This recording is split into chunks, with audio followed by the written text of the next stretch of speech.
Donc voilà, Monsieur Kadraoui, le modèle classique 1250. Et vos papiers. Alors on les a alimentés dans les deux sens. Dans le sens avec le logo du fournisseur sur le dessus.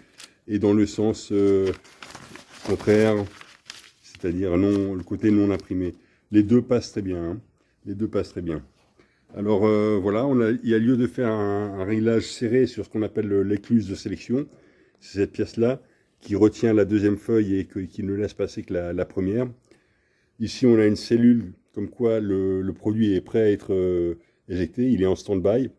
Il attend un signal soit depuis une cellule qu'on livre avec l'équipement, qui détecte un bras de robot en mouvement, par exemple, qui peut être temporisé également, soit par un signal un simple contact sec qui viendrait depuis un automate de votre fourniture et qui enverrait un contact sec à notre classique 1250 de manière à déclencher un cycle à tous les X quand c'est souhaité.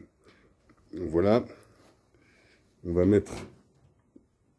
régler une vitesse lente, pas besoin d'aller plus vite. On la met sous tension. Donc la machine, elle dit bonjour.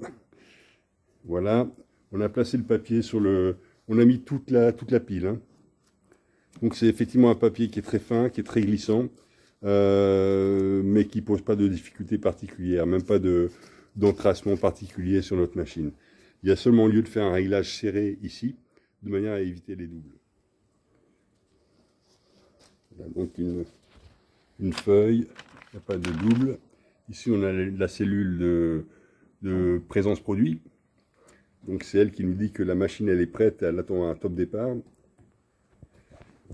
Là, pour simuler le déclenchement de cycle qu'on peut obtenir soit par un automate programmable,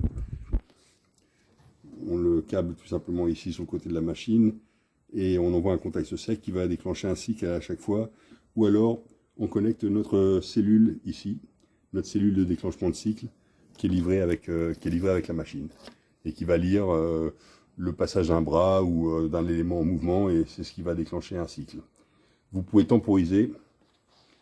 Donc ici, on a un petit potentiomètre qui vous permet de temporiser soit un départ immédiat après le déclenchement de cycle, soit quelques secondes, quelques millisecondes après le top départ. Bon, pour faciliter, on va partir sur un déclenchement immédiat. Et voilà, pour simuler l'envoi de signal de déclenchement de cycle, on va tout simplement appuyer ici sur le bouton marche une fois. Donc on a une première feuille qui a été éjectée.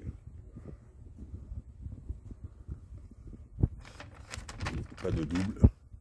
Alors on obtient le même résultat quel que soit le sens de la pile. Logo sur le dessus ou logo sur le dessous.